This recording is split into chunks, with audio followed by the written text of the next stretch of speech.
Welcome on to the Accent Training Podcast again, Felipe. You have some fans now. You've got a few people who've said that they want more of Felipe, and so I brought you back on, and we've got a great topic to discuss today. But, how are you doing today, sir? Hey, Patrick. Thank you for having me. I appreciate being here on your podcast for the second time now. And can you just remind everybody listening, why should they be listening to you? What have you done throughout your life which has made you a bit of an authority on the topic of learning English and linguistics? It all started back in 1997 after watching the movie Titanic in English for the first time. It was the first movie I've ever watched in English. Everything changed. So ever since, I started to study by myself, and then I became an English teacher. So it's been a long journey. Being an English teacher, you set quite a high standard for your students with something that you mentioned before. You said you've even gotten into arguments with students. What brings that standard to your classes? I would say it's mostly related to pronunciation. I'm Brazilian, so whenever you analyze the sounds of the Portuguese language and you compare it with the English language, it's so different. I've always found it hard to speak just like a native English speaker, but that did not hinder me from looking for it and then from trying to improve. So I've always tried to use my best pronunciation. It's not perfect. But like when it comes to my students, I always try to get them to do the same. That's absolutely the key, is in those fine details, right? Just for everybody listening, because this was a question that I had from a few students after our first interview. Have you ever lived in the United States? Have you ever spent any time over there? Like, did you go to high school or university, college over there? I've never been abroad, like ever. I Never, was so never even left raised, Brazil. yeah, exactly. I was born Oh, and raised in Brazil. incredible. So one of the common things that I hear people object to learning the American accent is that they feel like it's impossible when you don't have Americans to talk with.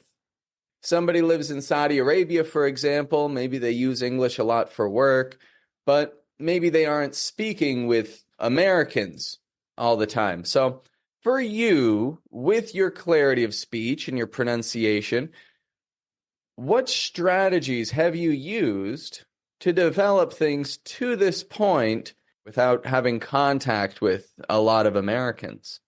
At first, I would say about 10 years ago, I did not have a computer. I did not have internet, not even a cell phone, not even a smartphone. So all I had was pretty much the like one dictionary and one English textbook. So whenever you take a look at the dictionary, there is the phonetic representation. So if you understand those symbols, you can actually pronounce the words in English. So I had to learn that by myself back in the days. So this was pretty much the first step. You learned the phonetic alphabet while you were learning English vocabulary. In- Exactly. So that's amazing, actually. I didn't know that you learned that way. That's really cool, in fact. Now, you learned the phonetic symbols, but, dictionaries typically don't have sound unless it's on Google, maybe. So how did you learn the actual sounds beyond just the symbols? Actually, I've always tried to read, and then, I've always watched a lot of TV shows and movies. So that was pretty much what I had to rely on in terms of the sounds of the language. But I would say the game changer was 2 years ago when I started listening to podcasts. So it was like, wow. I was like, right now I have something at hand. I mean, I can use my phone whenever I want. and then I can pause and I can do some shadowing, and then I can actually focus on American accent and everything. So that's pretty much when I got to know about this podcast and about your work, Patrick. I'm just curious. So, of course, this podcast is the number one spot for pronunciation. What's the next one that comes to your mind that you would, say, hey, anybody who's, having a difficult time communicating with Americans, check this out. What would you recommend as the number two? Yeah, just like you said, yours is by far the number one when it comes to pronunciation, American accent. And if you really want to grasp the sounds of the English language, just like an American. But if you want to improve your English overall speaking, I would recommend like All Ears English. There's this business English podcast. If you want to improve your communication to like the next level, you can also listen to that Stanford Think Fast, Talk Smart, I believe. Think Fast, Talk Smart. Think fast, talk smart. I remember, yeah, you mentioned that one before. And it doesn't hurt. Absolutely. It's good learning the phonetic symbols. I think a lot of people, they feel like that's a daunting task. Like you got to learn a nether alphabet with all these goofy symbols. But if you've got that level of dedication, then give her, like if that's what you really want, and that's great. You, as an English teacher and as an English learner, have, had many experiences, and you had a few questions, I think, that you wanted to ask me um, during this chat today. So I'm curious. I'd love to hear any questions that you've got, and I hope that my words might bring some insight to people or make them think about something, or maybe they'll disagree with me. Even better. Think your own thoughts. Yeah. Well, before addressing the questions, is it okay if I give a quick shout out? So I'd like to give a shout out to Adriani and Daniel. They're my students. Both of them, they're a couple, and both of them are psychologists. And they found out about the accent training podcast through my recommendation. And now they're regular listeners. Oh, that's so cool. Well, thank you, Adriani and Daniel. It's great to have you folks listening. And yeah, buddy, thanks for the recommendation. I'm really happy that this can bring value to everybody. I'm just curious, what's their first language?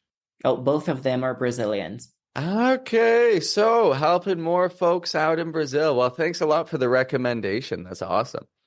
Yeah, what do you got for me today? Well, question number one is, well, many Brazilians tend to add a Y sound to words like notebook, milkshake, like, YouTube, Facebook, WhatsApp, TikTok, and others. What it sounds like is like this. So, notebook, milky shakey, likey, YouTube, Facebooky, WhatsApp, TikToky. So this is what most Brazilians will pronounce like, especially the ones who do not speak English, properly. So the thing is, correct pronunciation may face criticism. So lots of people will, laugh at you, you know, and then, so do you have any advice for those aiming for proper pronunciation? What I would say is that it's about habits, So in Brazilian Portuguese, you've got certain speech habits that you adapted ever since you were a child. Ever since you first heard words spoken, you started adapting these. And these habits don't make your speech wrong. Like I've heard some people say that they feel like it's a speech impediment, that they can't stop doing this. And with their, when they speak English, they feel like they can't stop making mistakes. But what it really comes down to is just learning what the American English habits are and adapting those, replacing Brazilian habits with English ones. And you don't have to replace all of them, but the ones that are gonna help your message land most confidently, and without hesitating.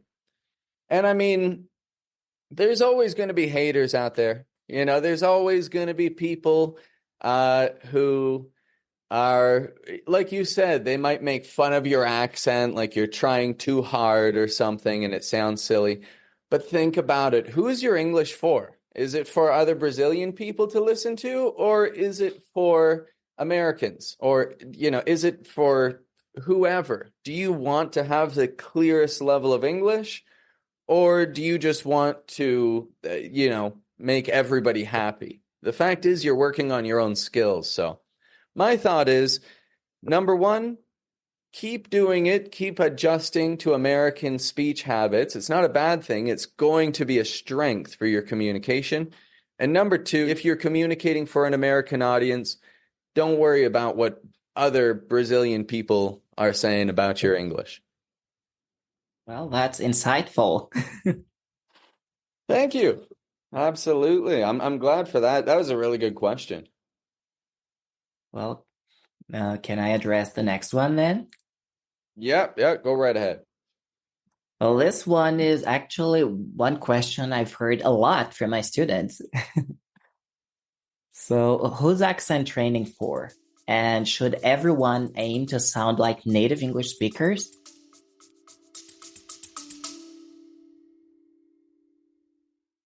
Folks, this is just a quick message to remind you to subscribe to the Accent Training Podcast. If you haven't already, you don't want to miss a second of this accent training experience. And you want to be updated whenever I've got new content out for you. So if you haven't subscribed, hit subscribe now.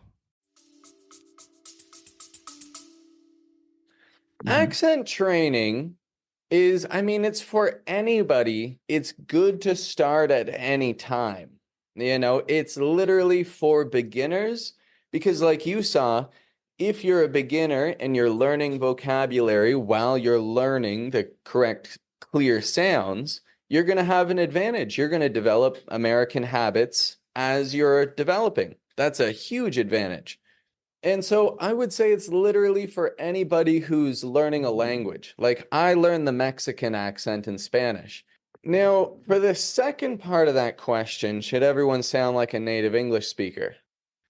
So should everybody learn this? I would say no. It's mainly if you have a necessity to learn it. If you feel like you're intimidated by talking to a customs officer when you go through the airport, and you feel like your accent is going to impede on your communication, and you feel like he's going to kick you out of the country. If that's how you feel, if you feel scared going through the airport, then it would benefit you to focus on the pronunciation and the specific American accent of airport terminology or of travel things. Where are you staying? How long will you be in the country? Focus on that vocab. If you have a need for the American accent for work and you work in finance, then focus on finance type stuff. So I would say if there's a need for it, then absolutely focus on it. What I would say beyond that is if you don't develop a fine American accent, that's fine if you don't need finely tuned communication abilities in English. There are many reasons why you would want finely tuned communication abilities in English, but if you just want enough English to chat with someone at a party, order a coffee, just enough to get by, then learn that much. That's fine. You learn what you need. Wow, that's good. It's really good. Is there like a specific level or age for someone to start accent training? The best age is 4 months old. At 4 months of age is when you begin learning linguistic skills. For the average human being, and mostly humans listening. So, 4 months old, and I would say 4 to about puberty. So, we're saying 12, 13, 14, around that age. That's when your linguistic abilities are the most malleable. You can hear sounds that you won't be able to hear later in life. And it's because you're brain is constantly absorbing linguistic information. So you can learn an accent super easily before the age of 13, 14, we'll say. 12, for before 12 for sure. Then 12 to 25, it becomes more difficult. Like it doesn't become impossible, but it's just your body develops other things. You got to, it puts energy towards other things, and your accent abilities kind of change, or your language development in general. And then after 25 is when it's toughest. And that's where most of this audience is at, is the toughest part. Um, and that's where I come in, for to be able to focus on the toughest things about this. So what I would say is, for the folks who didn't learn when they were children, that doesn't mean it's too late, but it just means it's going to take dedication. So you can learn at any age. I've helped people in their 60s with Wow. pronunciation and clarity, and I've seen them succeed with it. And I've worked with kids, but I don't really work with kids much. I prefer working with adults. Um, but people of all ages can learn these things. My mother-in-law is 29, she says, and I don't ask about it, but she still picks up on my accent. When she speaks in English, she still adapts Canadian accent sounds, not even just American accent sounds, but specific to my English, Canadian accent sounds. And so that still happens, and she doesn't even realize it. She isn't training with me. So anyway, there's no bad age. There's always a good time to start learning to start sharpening these communication skills. Well, that's great. It gives people hope too, because a lot of people say, oh, I'm too old for that. Oh, no, it's too hard for me. But just like you said, it's going to be a little bit harder, but it's not impossible. That's it. Yeah, it's going to be harder, but you can pull it off. Our brains are capable of amazing things. Well, the next one is what sounds are particularly challenging for foreigners to replicate like native speakers? The two most common are the American R sound.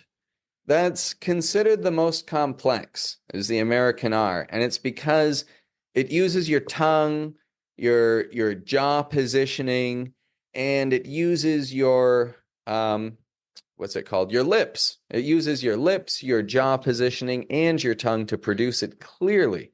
So it's tough to get the R nice, to get it consistently nice.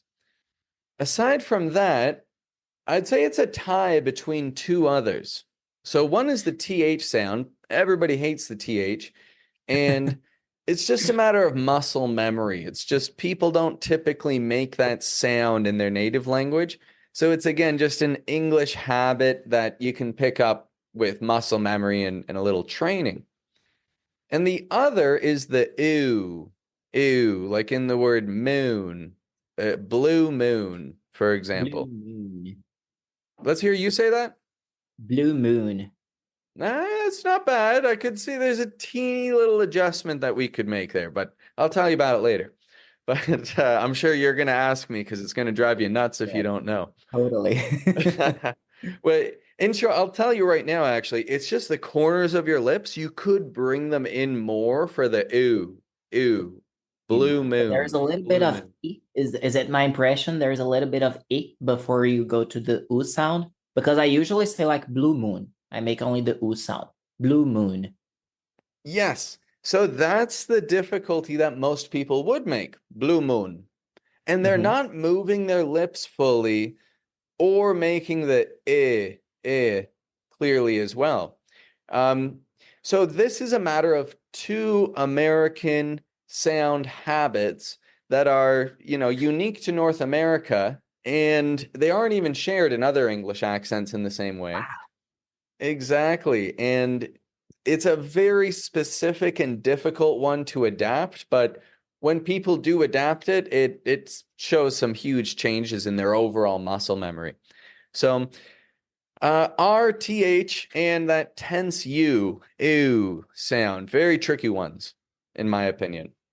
That's great. Could you just like come up with some examples, like with the R, like because R is the letter name. What about the letter sound? And one example for people, that are at home to practice a little. Well, the word through, that's a very difficult one to get perfectly. Let's hear you give it a shot. Through. I I usually say through. I don't do the I before the U sound. I skip the I and I go straight to the U. Through. Aha, exactly. So you're getting a good TH, you're getting a good R, but again, a little bit more lip movement would enhance that. And that's what it is, like through. Now if we look at the TH on its own, we're talking words like think, Uh-huh. the word think. Now I forget every word with a TH. Um, the I know what it's word like. brother, the Uh-huh. word bath. Uh-huh. Those words, a lot of folks will make a think, brother, bat kind of sound. And it's just a matter of changing your pressure of your tongue and everything, changing your muscle memory in English in order to enhance that sound. With R, there are so many difficulties about R. I could cover R for months, honestly, like just Wow. endless classes on R. But overall, what R comes down to is having your teeth close together, making a clear lip movement, r, r. R, r. And then that's decent. And making sure that your tongue is in that position, in a clear position, pointing towards the roof of your mouth. R, r. R, r, r. I sound Not, like a dog now, but is that good? yeah, that is a good start. That is a good start, indeed.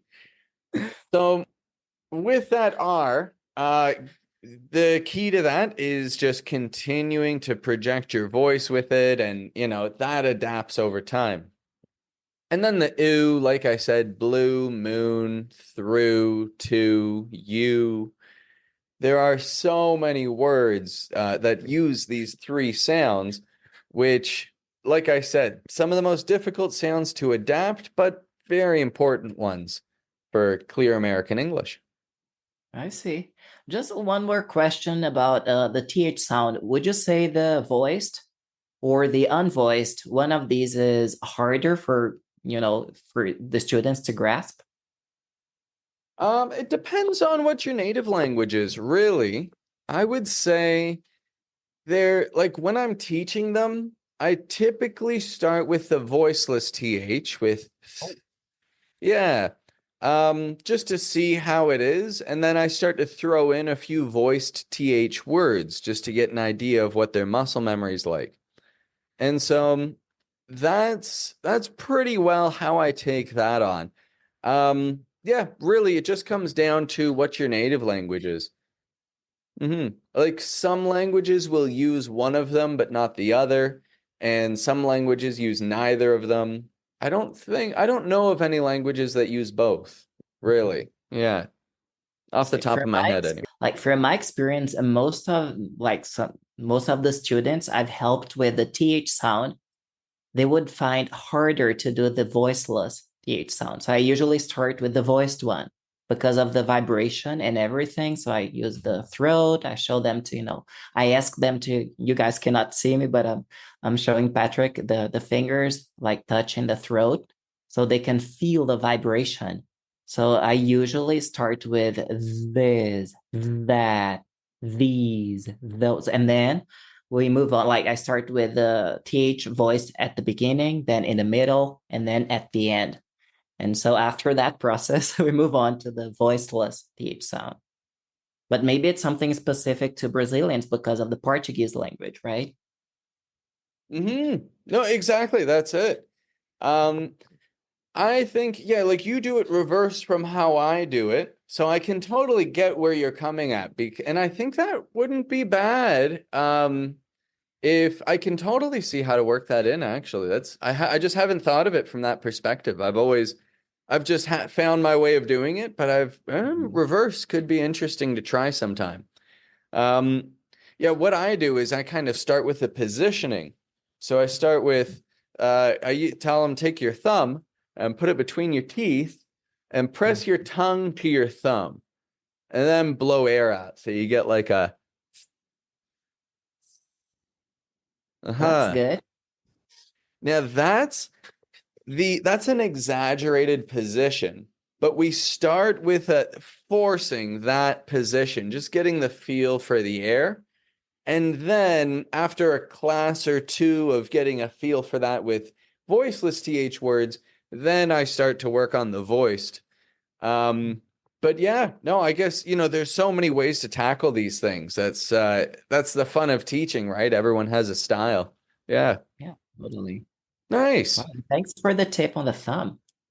Try it. And I'll give a shout out as well to Hadar Shamesh, the host of the Influency podcast, because I actually learned that tip from her, some video of hers a couple of years back. So there you have it. Yeah, it's nothing's original, right? Everybody's just borrowing methods. But very good. Do you have any more questions for me today? Oh, yes, I do. Are there specific mouth muscle exercises that English learners can practice at home to, enhance the speaking skills? Many, yes. To simplify it, I recommend diaphragmatic breathing just starting with the breathing, even before you start focusing on the mouth muscles. The reason I say this is because English uses soft mouth muscle movements, but forces out a lot of air. This is how we connect the words together. It does not sound like this when I am talking in English. Some languages do sound like that, but not this one. And so the difference is that a language that makes these kinds of choppy sounds is likely making a lot of force in the mouth muscles. And so we actually want to take the force away from that and put the force into your chest. So, what you can do is you got to first, we'll do it right now. This will help you as well. You got to sit up with your back straight and your shoulders back, opening up your chest. And you have one hand on where your rib cage meets your belly. That's it. That's where your diaphragm is, this muscle underneath your lungs. And then your other hand, you want to put on your chest, like right up here. That's it. Then you breathe in through your nose.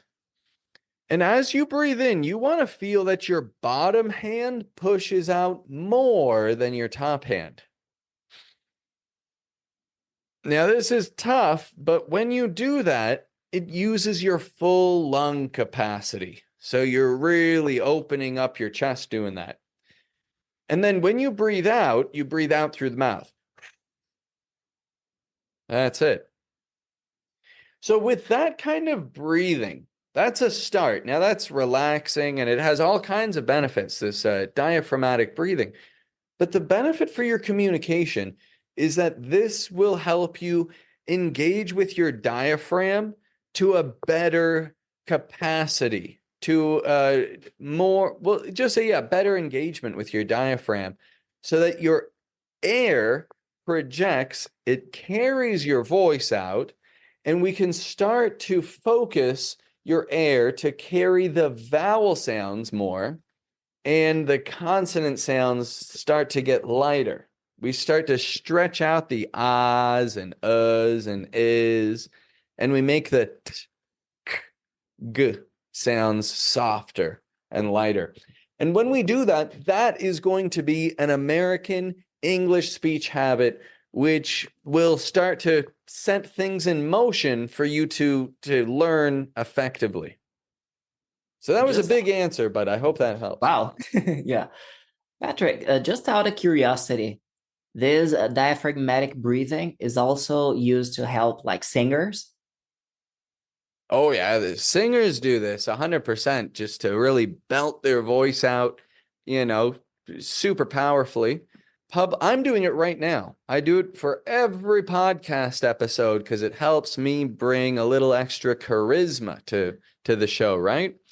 Otherwise I would just be speaking like this. It's a little bit depressing and nobody Totally. wants to hear that.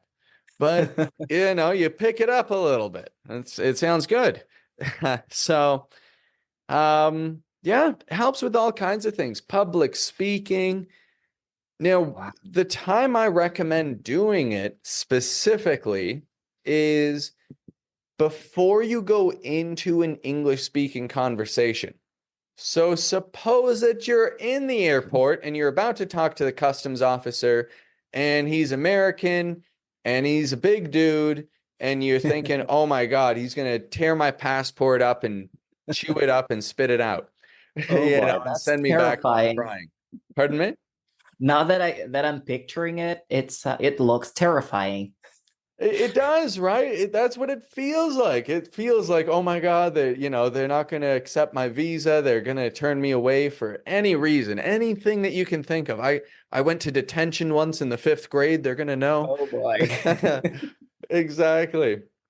And so you're in the line and you're feeling that, all the stress, and you're only going to mess up more if you're tense and if you're stuttering and you're not sure of yourself. So you gotta put your shoulders back, take a good breath in through the nose, let it fill your belly, and then breathe out through the mouth. And your whole body will relax. This is very relaxing. You want to do it for at least 30 seconds, 30 seconds of diaphragmatic breathing. And then if you keep that as a habit, you'll start doing it without even thinking, without needing to focus. But now you're going to go into that conversation with that customs officer much more confident. Your breathing will be relaxed and your words will come out much, much clearer than, if you were just standing in line saying, Betty Botter bought some butter, but she said the butter is bitter. Wow. It's, yeah, that's one of my favorite tongue twisters. But if you were just practicing that for your accent in the line, it's not going to have the same effect, because he doesn't care about the bitter butter. Sure. But he wants just to hear your clear answers. So what I say is don't worry about the tongue twisters so much and all the ridiculous words and all these things. Focus on your breathing and your voice will project clearly. Wow. That's great, Patrick. The next question, is it okay if I ask it now? Oh, of course. Yeah. Yep. So the next question is, how challenging is it for native English speakers to understand someone with a strong influence from their first language? Again, it depends on what the first language is. Um, I would say it is challenging, mostly because our ears are listening for the sounds that we grew up around, for Yeah. how our teachers sounded and our parents and our friends. And if you change those sounds and you're not using the sounds that are, accepted by American ears, then a lot of your words are gonna, not connect. And that is a major challenge. So in short, I would say, yeah, it is tough, really. Now some habits aren't bad.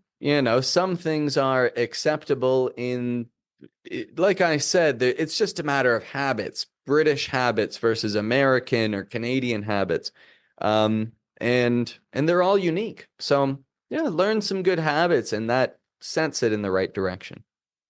Yeah, but like, is there a specific situation? Because this question is something I cannot answer, Wait, because sorry, I'm can not you a repeat the native. question with in that context again? Maybe I was overthinking it.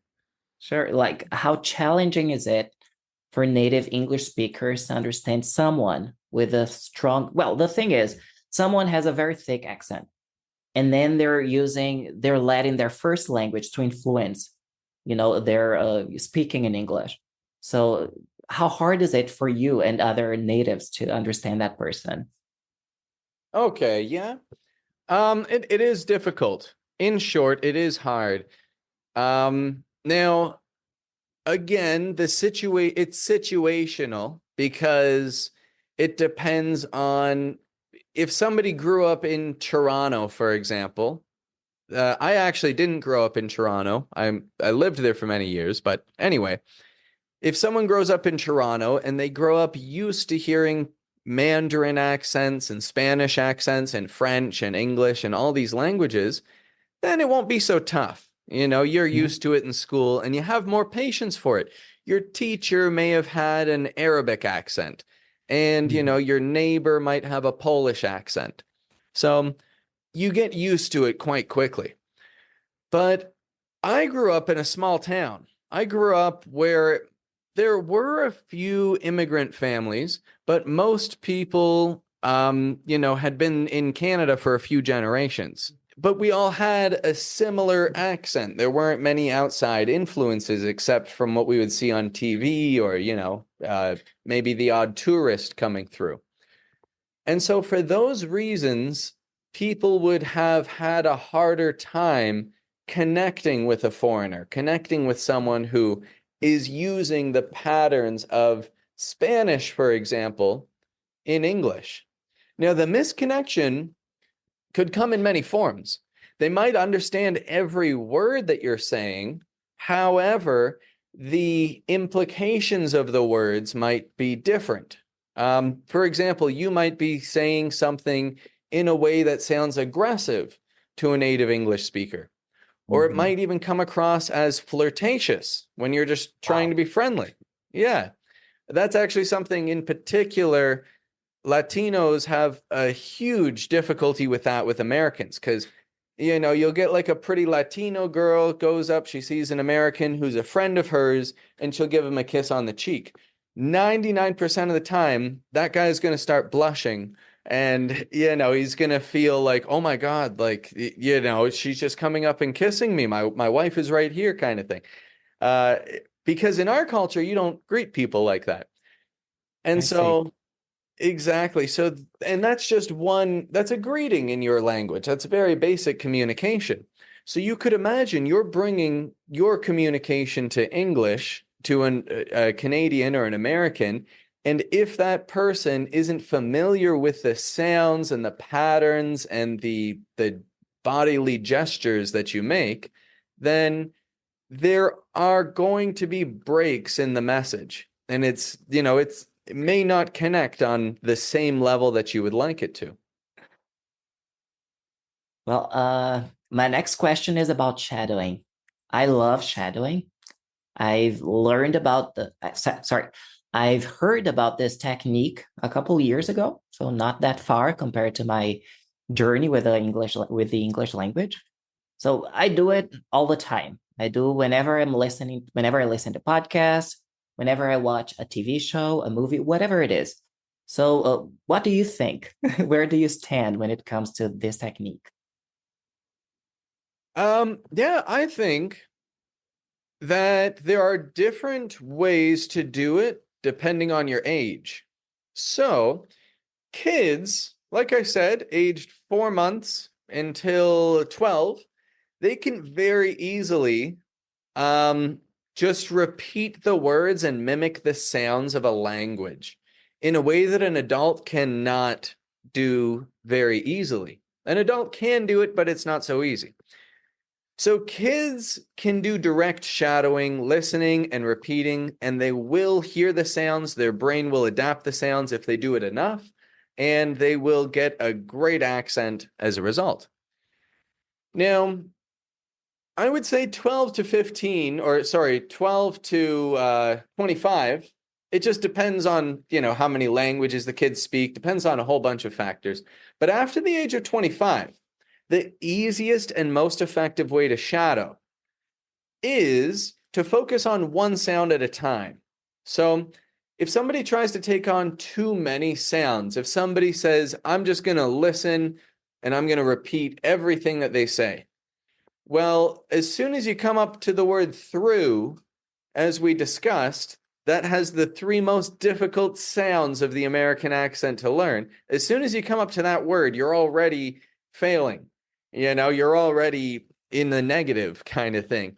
And truthfully, you're biting off more than you can chew. You're taking on more information than your brain is capable of processing. However, that doesn't mean it's hopeless. The best way to do it is to do one sound at a time. So, talking about the TH, as we were talking about, if somebody were to say, for this week, I say minimum 1 week if you want to see some, start to see some results. So, if you say, for this week, I'm going to shadow TH sounds, and you dedicate time every day to a podcast and a few muscle memory exercises, and you shadow all the TH sounds that you hear in that podcast using the correct muscle movement, then you'll develop a TH sound. Then next week, you say, I'm going to develop the R.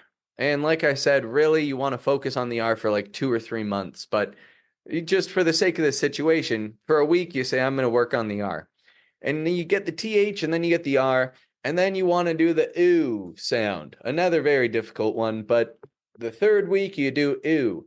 Now you can get the word through and many, many more words because you focused on specific sounds. So for fully grown adults, take it one sound at a time. That's the most effective method. One thing I've got to mention, I had an interview recently with a woman who speaks 4 languages. Her name was Urmi, and I'll have that interview out sometime soon. Now, this woman would debate me on this. She says that language skills never stop developing, that, you can always learn a new language and that it's just a matter of what you can put into it. And I fully agree with her. She is right. However, because she speaks 4 languages, her brain is more malleable. She's able to hear more sounds and repeat more sounds because her brain's kind of more used to it.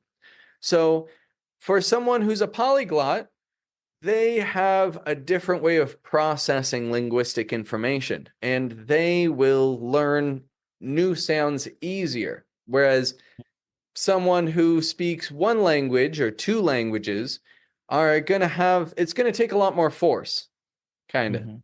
So Yeah. would you say she is an exception? Oh, well, yeah, because most people, like I've spoken to a lot of people who speak 4 languages, but they say that they don't speak them all to the same level, kind of thing. So actually, you would really like this lady because she says every day she works on all 4 of her languages. Wow. Yeah, I think it's so English, French. She lives in Montreal, so every day English and French, Mhm. easy. Italian with her sister, and Bengali with her parents. Every day, all 4 languages. So it's like that's like that 0.1% that's, constantly developing their skills, their communication skills. Yeah. That's Um, but yeah, indeed, very interesting person. Patrick, just one tiny observation here for those who are not very used with like the shadowing technique. What does that sound like? Can we do a little demonstration here? We're going to focus on one of the most common sounds, very American sounding sound, the sound ah. Can I hear you make that sound? Ah. Ah, That's it. Now, shadowing just comes down to repeating the words after me and trying to match my sound, my pitch, trying to match the quality of my voice as I say these words. So, what we want to do here is I'm going to say a few short phrases. You repeat them after me. And what I want you to focus on is just getting the ah sound as clearly as possible every time that you repeat it after me. So, like I said, only one sound. Starting with, that's not a problem. that's not a problem. Problem-solving skills. Problem-solving skills.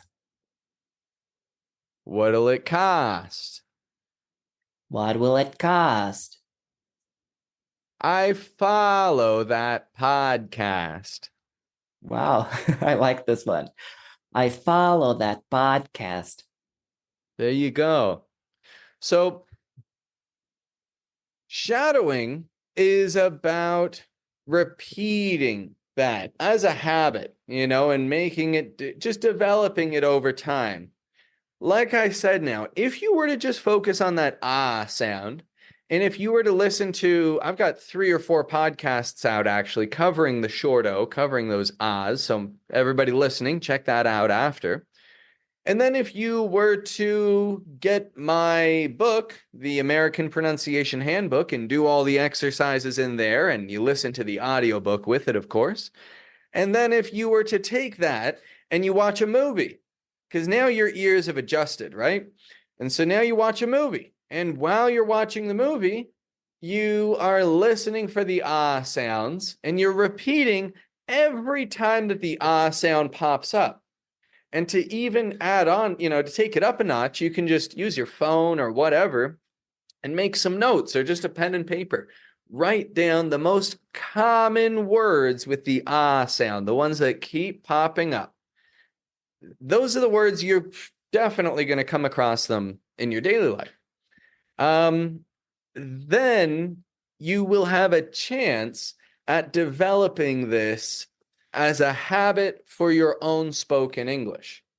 So there's a big difference between all those little steps and just saying, I'm going to watch Friends and shadow everything that they say. It's like, okay, good luck. But, these folks have slightly different accents and these folks are pronouncing things with habits and a foundation of language that, you haven't adapted yet.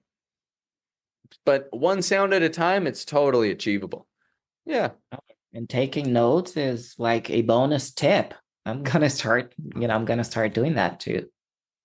Very good. Any other questions you have today? Actually, yes. This question is a very common one. I don't know about you, but I've heard this question a lot. If I got $1 whenever, for all the times that I heard this question, I wouldn't have to work anymore. So,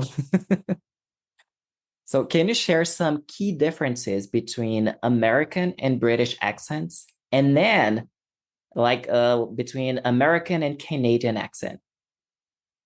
Okay, so American and British accent, the two of them have different speech patterns. For example, when you ask a question, an American would say, "Are you coming with us? Are you coming with us?" Uh, kind of sharp raise up speaking, we call it. A British person would say, "Are you coming with us? Are you coming with us?" That's Uh, uh. It's a different speech pattern. Now, that's kind of a part of the structure, the speech structure, the sentence, or not sentence structure, but the patterns that we use. And that's one of the biggest differences between the accents. Other things largely lie in the vowel sounds, just slightly different pronunciations of vowel sounds. And there are so many different variations of that. And I don't have one specific thing that comes to mind. The O, actually, yeah. For example, the word dog, dog. Mhm. A British person would say dog, dog. An American would say dog, dog. Now, the sound is different. My position of my mouth, like if I go dog, dog, dog, dog, Mhm. you can see my lips are making a Yeah, different movement there. totally. Additionally, there's the power from the chest, from the diaphragm that an American is using. An American's putting more power into the vowel than a British speaker is. A British speaker's putting a little bit more power onto the consonant ending the word. And Wow. so that's another little subtle difference between the two. So which one's clearer? They're both really good, actually. And I mean, the British accent, there are so many British accents. There may be people listening in the UK right now that are like, oh, I don't sound like that. But I think you do. So my but so that's between that. Now the Canadian and American accent, again, just like there are many different British accents from north to south, there are many different Canadian accents between from east to west. So the way that I speak personally is it has a bit of a mix of different things. I mean, a mix from the influence of my own mom. She was born in England and then raised in South Africa, between South Africa and Canada. And my Wow. grandparents are British. So from that influence has influenced the way that I would say certain things. But then, of course, growing up around Canadian society, um, there are other things that I would have adapted with that. So, in short, the main difference between the Canadian and American accent mostly comes in the vowel sounds, in the sounds themselves. The biggest one is the OU or OW diphthong. So like in the word out, house, about. An American would say it like I'm saying it right now, out, house. But a Canadian would say out, house. Like get out of the house. Get out of the house. Get out of the house, bud. So that's Wow. one thing there. And then also Canadians will say bud with this rising intonation. Bud, bud. Yeah, what are you saying, bud? So, I mean, Wow. that's a very specific rural Canadian, like hockey players actually would talk more like that.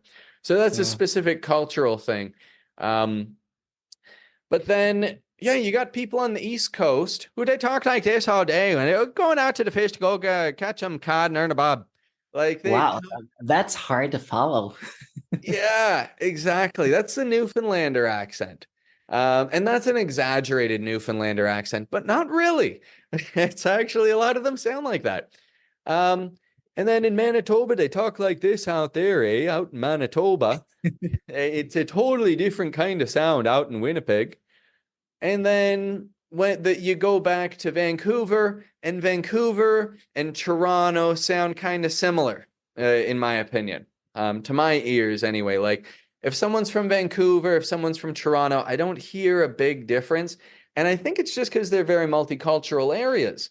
And they get a lot of American influence, a lot of like influence from the whole world coming there. So it's like a melting pot, those areas. Yeah. And the American accent that can range from, talking like this down south. They got this kind of da da da da da da da sound. Wow. You Yeah. had an experience in the South, right?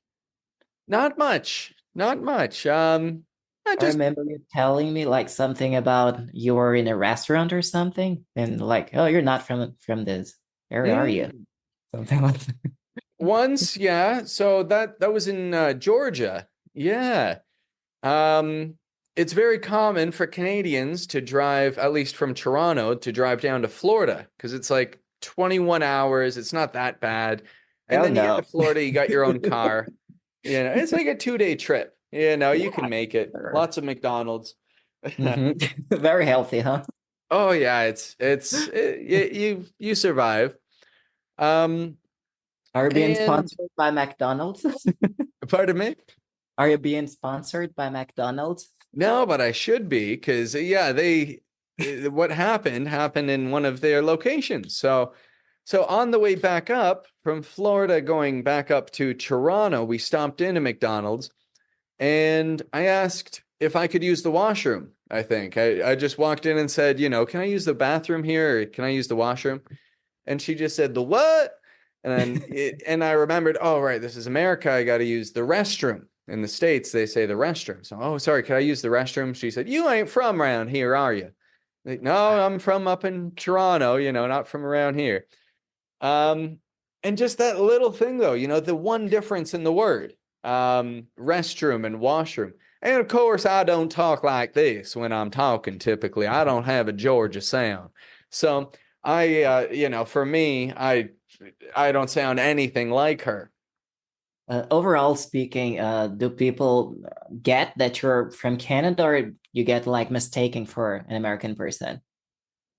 Canadians get confused. If I meet a Canadian here in Mexico, they don't immediately know that I'm Canadian because honestly, teaching the American accent over the last few years, I'm always speaking using American sounds, like consciously forcing that out.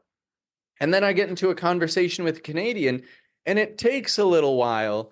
Like at first, I'll be using still American accent sounds, and they don't, it doesn't register with them at first. They think maybe I'm from like the northern United States or something. So, and then once they mention it, or like this has only come up once in conversation. But yeah, a Canadian mentioned like, oh, you don't really sound like you're from Toronto. And then I realized, oh, I got to use my Canadian voice. So yeah, changed it up. But that's the main thing there. Yeah. I mean, aside from that, it doesn't come up all that much, but these days I'm not in contact with many English speakers. Like it's mostly around the house, and around Monterey, it's all Spanish. I see. But whenever I talk to you and whenever I listen to this podcast, I love listening to, I listen to every episode. And then I cannot get any Canadian sounds. I mean, there is this guy, Bob the Canadian, this YouTuber. Every now and then I listen to him, and then I listen to you, and I'm like, I don't see any similarities here. Yeah, I believe he's from Northern Ontario, like roughly the area that I'm from. Um, and yeah, I'm sure, like, if I were to start talking with him, especially if we had a beer or two, then, the both of us would start sounding super Canadian. We'd be indistinguishable from each other. Yeah. Oh boy. So you're telling me that a drink or two may take your accent away for a while? It'll loosen it up a little bit. Yeah. That's, yeah, a couple brewskis. Yeah. So, guys, if you want to keep your accent at all times, do not get drunk, okay? Actually, I know I would, because I used to have one student who she would typically drink wine during class. Like she'd have two, three glasses maybe.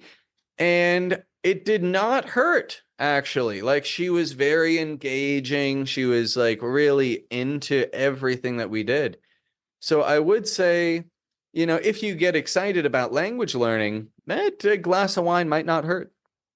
Well, I have the same. I'm not saying her name, from Patricia from Braga in Portugal. She does the same, pretty much the same.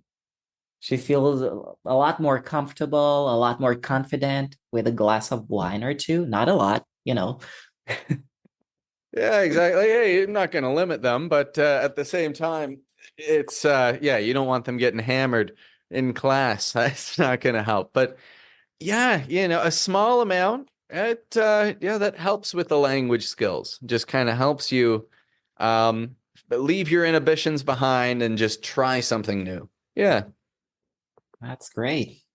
very good. Patrick, my very last question is actually connected to the first one.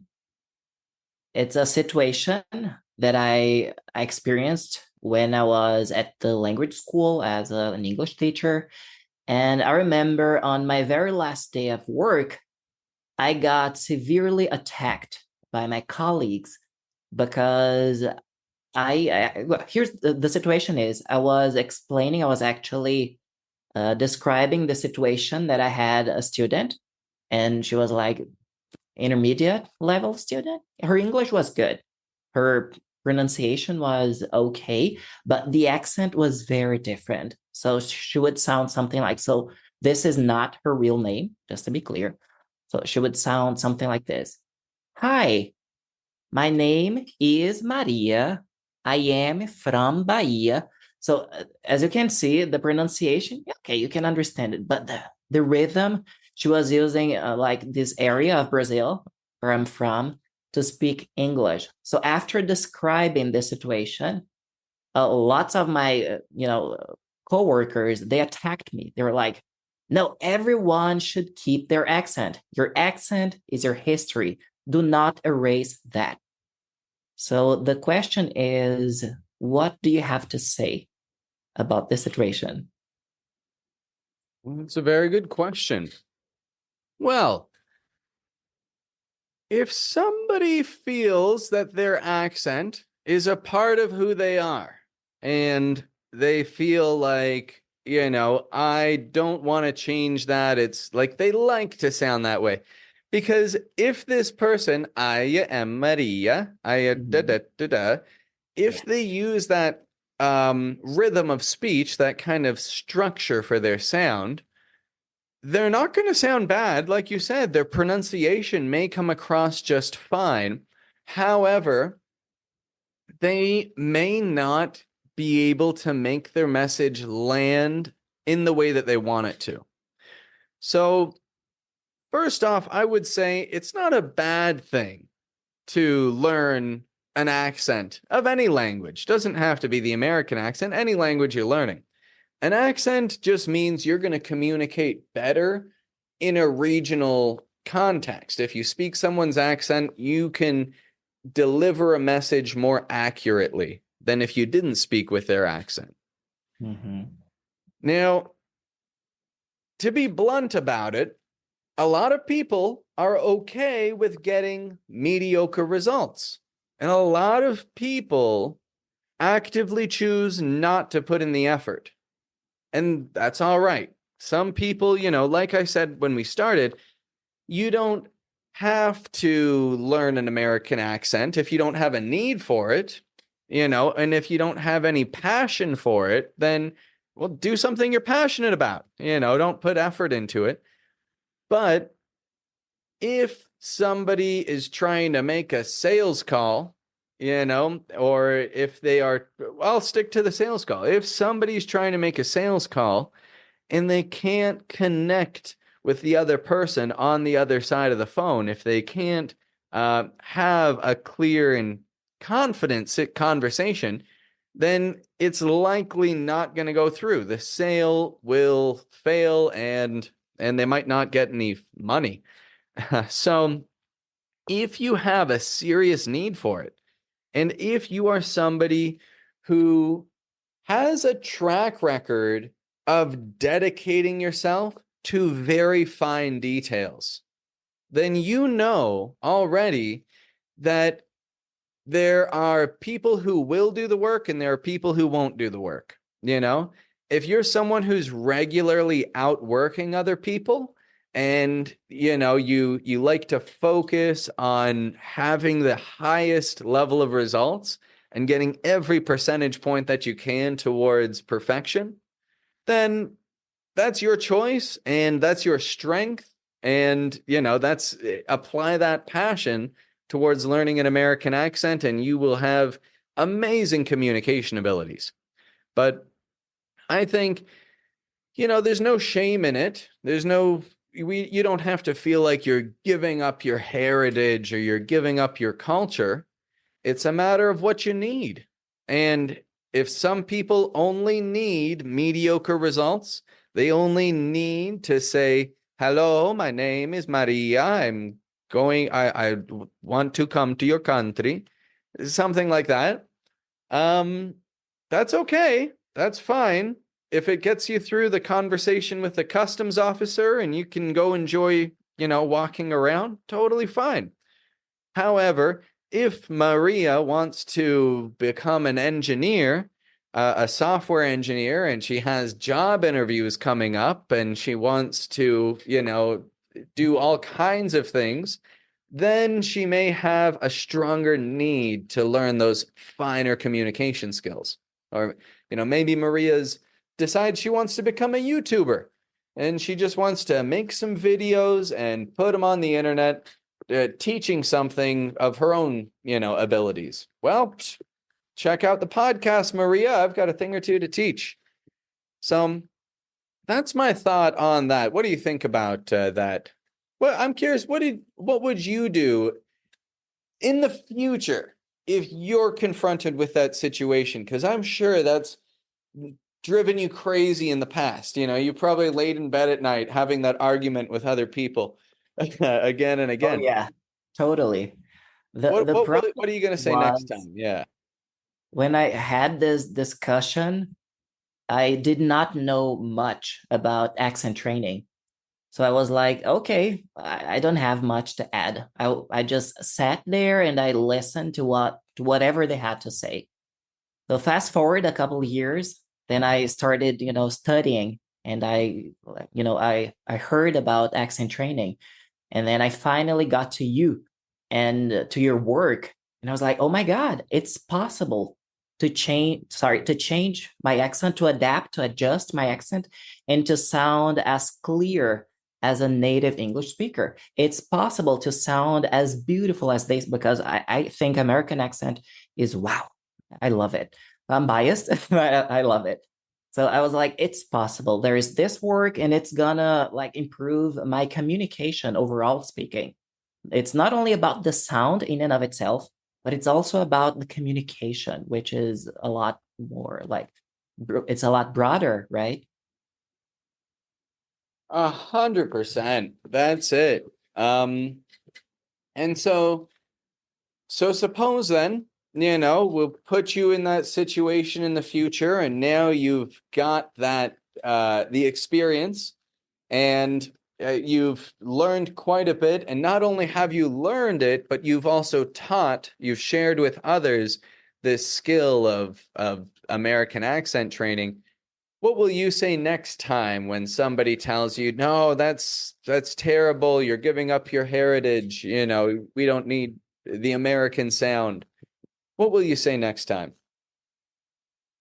I would start off by saying that native English speakers have an advantage because of their training throughout their lives. You have an advantage over me, Patrick, because, if you compare our experiences with the English language, you are, better prepared and everything. So in order for me to try and improve and like perform a little better and try to, you have a better word for this, to level, right? In order to level this situation, this discussion, whatever it is, I think it's crucial, it's critical. So let's say you're having an argument with an English native speaker, and then they have an advantage over you, and like you have to level that playing field because you want to be capable of communicating as good as they can. So I think this is pretty much the main. And the other thing is, it actually circles back to what you said while you were answering the first question. Like I haven't learned English to speak with Brazilians. I have Portuguese to do that. So if I want to speak with Brazilians, I'm going to use Portuguese. But if I want to speak to the world, I'm using English.